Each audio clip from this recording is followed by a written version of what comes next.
Hi guys, ನಾನು ನಿಮ್ಮ ಶಿವರಾಜ್. ನಾನು ಇವತ್ತು ಏನು ಹೇಳ್ತಾ ಇದ್ದೀನಿ ಅಂದರೆ 5ನೇ ತರಗತಿಯಾದ 2ನೇ ಪಾಠ ನದಿ ಅಳಲು ಭಾಷಾಭ್ಯಾಸವನ್ನು ನಿಮ್ಮ ಮುಂದೆ ನೀಟಾಗಿ ಎಕ್ಸ್ಪ್ಲೇನ್ ಮಾಡ್ತಾ ಇದ್ದೀನಿ. ತುಂಬಾ ಈಸಿ ಇದೆ. ವಿಡಿಯೋನ ಕೊನೆವರೆಗೂ ನೋಡಿ, ಎಲ್ಲಿ ಸ್ಕಿಪ್ ಮಾಡಬೇಡಿ, ಅರ್ಥ ಆಗಲ್ಲ. ವಿಡಿಯೋನ ಕೊನೆವರೆಗೂ ನೋಡಿ ಅಷ್ಟೇ, ಸ್ಕಿಪ್. 5ನೇ ತರಗತಿ ಕನ್ನಡ ವ್ಯಾಕರಣ ಪಾಠ 2 ನದಿ ಅಳಲು.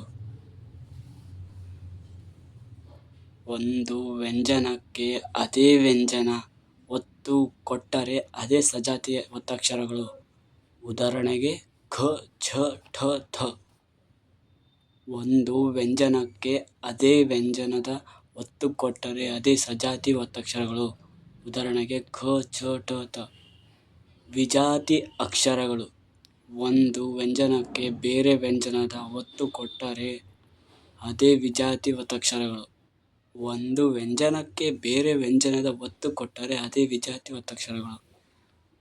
ಉದಾಹರಣೆಗೆ ಸಜಾತಿ ಒತ್ತಕ್ಷರಗಳು: ಅಪ್ಪ, ಅಮ್ಮ, ತಮ್ಮ, ಅಣ್ಣ, ಕತ್ತಿ, ಕಣ್ಣು, ಮತ್ತೆ, ಮಣ್ಣು, ಪೆನ್ನು, ಕೊಟ್ಟ. ಇವು ಸಜಾತಿ ಅಕ್ಷರ. ಉದಾಹರಣೆಗೆ ವಿಜಾತಿ ಅಕ್ಷರಗಳು. ಉದಾಹರಣೆಗೆ ಪುಸ್ತಕ, ಖಡ್ಗ, ಮನುಷ್ಯ, ಮಾಸ್ತಿ, ಕಸ್ತೂರಿ, ಆಸ್ತಿ, ಬ್ಯಾಂಕ್, ವಸ್ತ್ರ, ಚಕ್ರ, ಸ್ತ್ರೀ. ಪುಸ್ತಕ ಸ ಗ ತ ಒತ್ತಕ್ಷರ ಬಂದಿದೆ. ಡ ಗ ಗ ಒತ್ತಕ್ಷರ. ಶ ಯ ಒತ್ತಕ್ಷರ ಬಂದಿದೆ. ಮತ್ತೆ ಇಲ್ಲಿ ಕಸ್ತೂರಿ ಇದೆಯಲ್ಲ, ತ ಒತ್ತಕ್ಷರ ಬಂದಿದೆ. ಆಸ್ತಿಗೆ ತ ಒತ್ತಕ್ಷರ ಬಂದಿದೆ. ಬ ಕ ಬ ಇಲ್ಲ, ಯ ಒತ್ತಕ್ಷರ ಬಂದಿದೆ. ವಸ್ತ್ರ ವಿಜಾತಿ ಅಕ್ಷರಕ್ಕೆ ಬೇರೆ ಒತ್ತಕ್ಷರ ಬಂದಿದೆ, ಅದು ವಿಜಾತಿ ಅಕ್ಷರಗಳು. ಇದು ವಿಜಾತಿ ಅಕ್ಷರ ಆಗಿದೆ.